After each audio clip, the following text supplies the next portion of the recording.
चलिए, एक ऐसे वक्त में चलते हैं जब ना हमारा सूरज था, ना कोई ग्रह, कुछ भी नहीं था। तो बस धूल और गैस का एक बहुत बड़ा घूमता हुआ बादल। और यकीन मानिए, उसी बादल से हमारे इस खूबसूरत घर, हमारी पृथ्वी का जन्म हुआ। तो चलिए, आज पृथ्वी के 4.5 अरब साल लंबे इस रोमांचक सफर पर निकलते हैं। कभी आसमान को देख के सोचा है कि ये जो हमारा नीला ग्रह है, हमारा घर, ये आखिर बना कैसे, इसका जन्म कैसे हुआ? चलिए, आज इसी सवाल का जवाब ढूंढते हैं।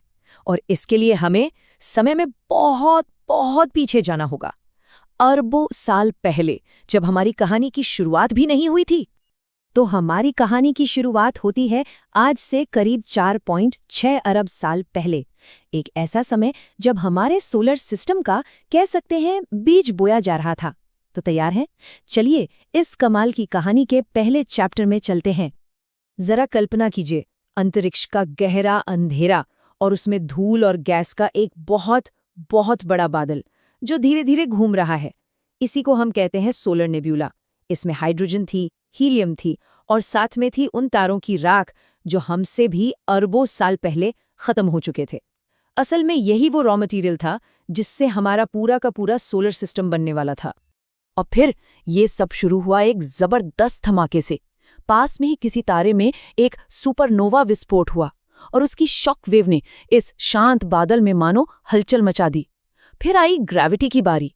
उसने सारी धूल और गैस को अपनी तरफ खींचना शुरू किया और देखते ही देखते ये सब एक घूमती हुई चपटी डिस्क में बदल गया। इसके बिल्कुल सेंटर में इतना ज्यादा दबाव और गर्मी पैदा हुई कि हमारे सूरज ने जन्म लिया। वो जल उठा और बाहर जो डिस्क घूम रही थी उसमें छोटे छोटे कण आपस में जुड़ने लगे, चिपकने लगे और ग्रहों के नन्हे नन्हे भ्रूण बनने लगे, जिन्हें हम प्लैनेटेसिमल्स कहते हैं। तो अब कहानी उस दौर में पहुंचती है जो बहुत ही हिंसक और उथल-पुथल से भरा था। वो दौर जब इन्हीं छोटे छोटे प्लैनेटेसिमल्स में से एक, हमारी अपनी पृथ्वी, जन्म ले रही थी। ये था हेडियन ईयॉन। और यकीन मानिए, उस वक्त के हालात किसी नर्क से कम नहीं थे। सोचकर देखिए, उस वक्त की पृथ्वी कैसी थी। पिघली हुई चट्टानों की एक उबलती हुई गेंद, बस। तापमान 1200 डिग्री सेल्सियस से भी ज्यादा। कोई जमीन नहीं थी, कोई ठोस सतह नहीं, चारों तरफ बस लावा का एक कभी न खत्म होने वाला समंदर। और वायुमंडल, वो तो कार्बन डाइऑक्साइड और नाइट्रोजन जैसी जहरीली गैसों से भरा था। मतलब सांस लेने का तो सवाल ही पैदा नहीं होता। लेकिन पृथ्वी के इस शुरुआती इतिहास की सबसे बड़ी और शायद सबसे जरूरी घटना तो अभी होनी बाकी थी। एक ऐसी जबरदस्त टक्कर जो हमेशा हमेशा के लिए सब कुछ बदलने वाली थी। हुआ ये कि मंगल ग्रह के साइज का एक प्रोटोप्लैनेट जिसका नाम थिया था, वो तेजी से हमारी युवा पृथ्वी की तरफ बढ़ा और उससे टकरा गया। ये कोई मामूली टक्कर नहीं थी। ये इतनी भयानक थी कि दोनों ग्रहों की ऊपरी परतें पूरी तरह भाप बनकर अंतरिक्ष में फैल गईं। खरबों टन मलबा हमारी पृथ्वी के चारों ओर एक रिंग, एक छल्ले की तरह घूमने लगा। और फिर ग्रेविटी ने अपना जादू दिखाया। उसने इस सारे मलबे को धीरे धीरे एक साथ खींचना शुरू किया और इसी से जन्म हुआ हमारे चांद का। और जरा सोचिए, ये जो नया नया चांद बना था, वो आज के मुकाबले 17 गुना ज्यादा पास था। कल्पना कीजिए, रात के आसमान में वो कितना बड़ा, कितना रोशन दिखता होगा। उसकी जबरदस्त ग्रेविटी की वजह से पृथ्वी पर लावा के ऊंचे ऊंचे ज्वार उठते थे। और हमारी पृथ्वी, वो इतनी तेजी से घूम रही थी कि उस वक्त एक दिन सिर्फ 6 घंटे का होता था। बस 6 घंटे। खैर, इस शुरुआती उथल-पुथल और भयानक माहौल के बाद आखिरकार हमारे ग्रह ने थोड़ा ठंडा होना शुरू किया और अपना असली रूप लेना शुरू किया।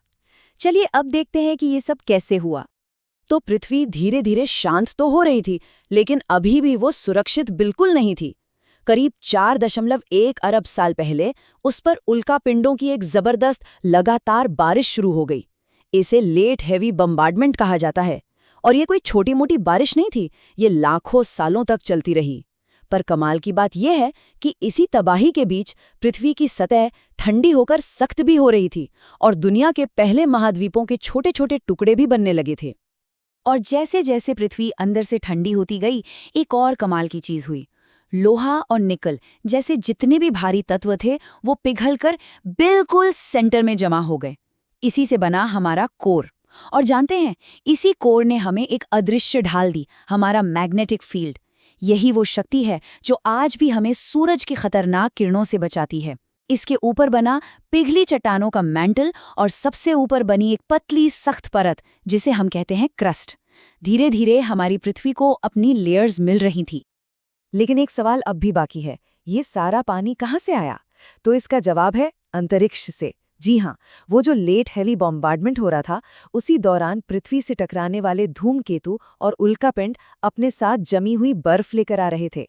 लाखों सालों तक ये बौछार चलती रही और धीरे धीरे पृथ्वी की ठंडी हो चुकी सतह पर पानी जमा होता गया और बस दुनिया के पहले महासागरों का जन्म हो गया। तो अब तक हमारे पास एक ग्रह है, उसकी अपनी परतें हैं और उस पर बड़े बड़े महासागर भी हैं। अब कहानी अपने सबसे गहरे और सबसे बड़े रहस्य की तरफ मुड़ती है। सवाल ये है कि पानी से भरे इस ग्रह पर जिंदगी की पहली चिंगारी कैसे जली और फिर उस जिंदगी ने हमारे ग्रह को हमेशा के लिए कैसे बदल दिया। चलिए गहरे समंदर की तलहटी में चलते हैं।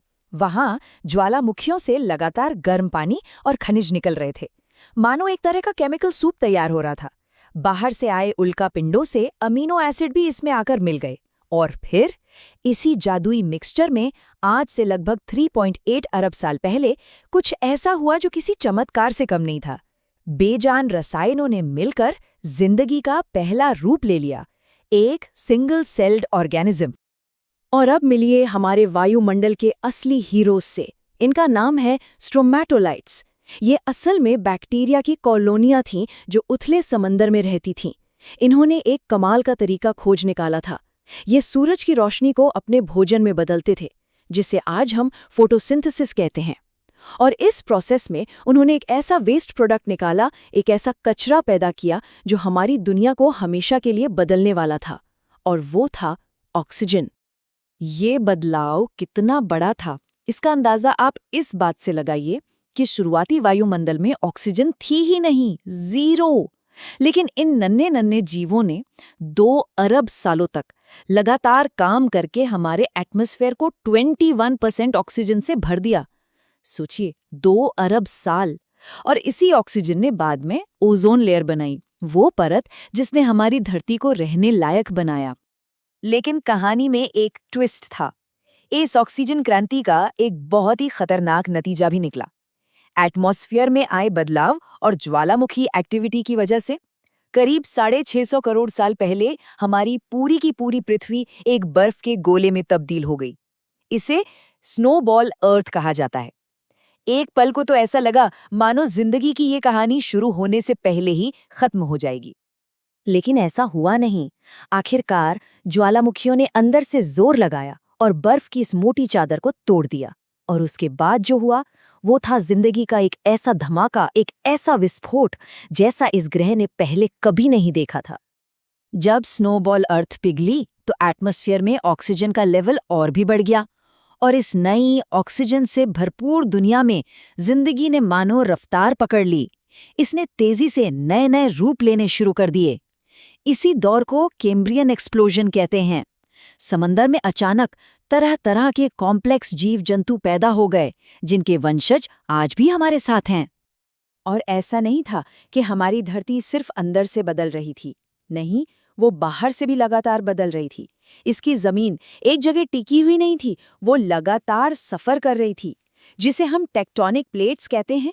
उनकी धीमी चाल ने कई बार सारे महाद्वीपों को एक साथ जोड़कर रोडीनिया और पेंजिया जैसे विशाल सुपर कॉन्टिनेंट बनाए और फिर उन्हें वापस तोड़कर अलग भी कर दिया।